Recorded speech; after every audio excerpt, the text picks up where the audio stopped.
Hi, Miss Apolinar. Can you tell me about yourself? Hello sir, good day. I am Faith Membrado Apolinar, 26 years old, single from Coronadal City, South Cotabato. Okay. Do you have kids? I don't have kids sir. Okay. How many siblings do you have? I have one brother and I am the youngest child. Okay. Tell me about your educational background. I am a college graduate with the degree of Bachelor of Science in Business Administration, major in Marketing Management. Okay. Tell me, do you have work experience abroad? I don't have experience abroad but I work here at the Philippines for almost 4 years as a housekeeper. Okay. Since when?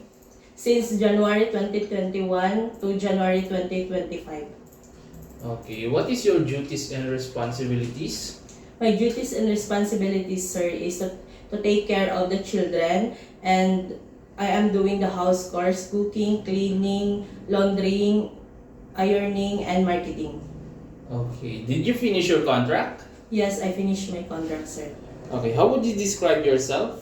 I am a honest, hardworking, responsible, and a happy person. Okay. Do you have any tattoo?